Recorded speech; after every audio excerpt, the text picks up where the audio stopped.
Atensyon mga SSS members at SSS pensioners, bukas, araw ng Biyernes, February 7, pwede na ninyo itong ma-generate. Available na ito bukas mga ka-vlogs.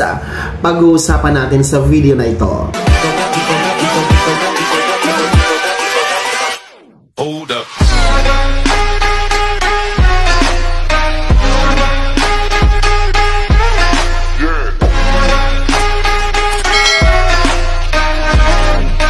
Hello mga ka-vlogs! Welcome dito sa aking YouTube channel. Magandang araw po sa lahat ng mga manonood. Saan po kayong dako sa mundo? Kumusta kayo mga ka-vlogs?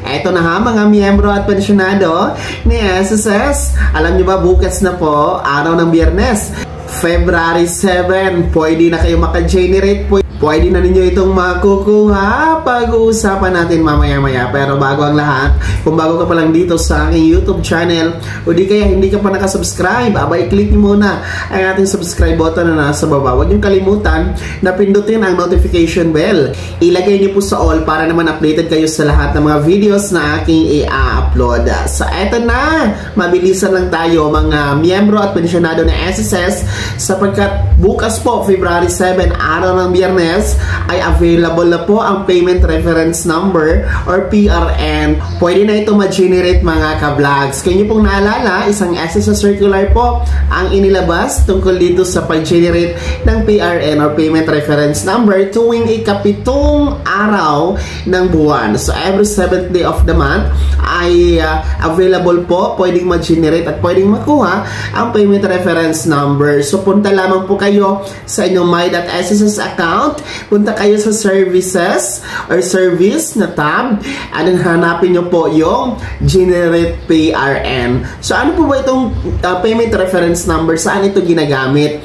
So ito yung ginagamit natin sa pagbabayad ng ating loans o utang kay SSS.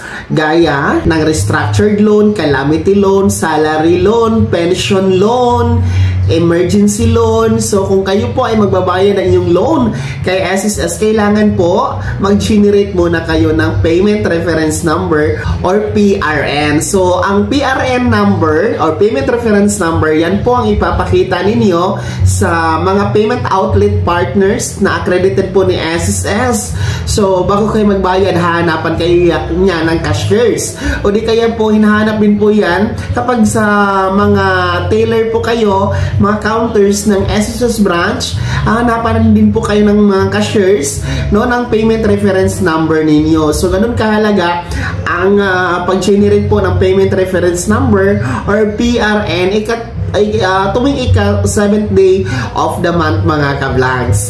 So ayan ha, paalala po muli sa ating mga miyembro at pensyonado ni SSS na meron pong utang o loan kay SSS, no? Gaya po ng salary loan, pension loan, restructured loan, emergency loan o calamity loan.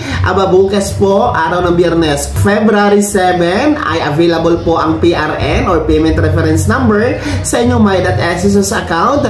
Pwede ninyo itong mag-generate bukas para sa pagbabayad ng inyong loan kay SSS. Kaya naman mga SSS members at pensioners, ano po yung komento at reaction sa balitang ito? No? Kumusta po ang pag-generate niyo ng PRN? Kayo ba ay nahihirapan o madali lang ba? No? Ano ang komento nyo dito? Pag ibahagi nyo po sa comment section na nasa baba. Bago ako magtapos sa video na to, kung gusto nyo pong sumuporta sa aking YouTube channel, maaari nyo po i-click ang ating super thanks button na nasa baba. Sa mga gusto maging miyembro, pwede po i-click nyo po ang ating join button. Maraming perks dyan mga ka-vlogs. Be my member now. Sana naging gabay ang video na to. Kahit pa paano pag-uusapan natin ang mga mahalagang bagay-bagay na may kinalaman sa pagiging miyembro, benepisyaryo at pensyonado sa SSS. Kung hindi ka pa nakasubscribe dito sa aking YouTube channel, maaari nyo na i-click ang subscribe button na nasa baba. Huwag nyo kalimutan na pindutin ang notification bell. Ilagay nyo po sa all para naman updated kayo sa lahat ng mga videos na aking i-upload. Maaari nyo rin i-like ang video na to. Kung meron ka pang mga katanungan, maaari nyo i-komento sa comment section na nasa baba. Pag-follow na din po ang aking official Facebook page na nasa screen nyo. Muli po, ako si Daniel Timpawa na nagsasabing dito sa aking YouTube channel, pawang katotohanan at lahat totoo lamang.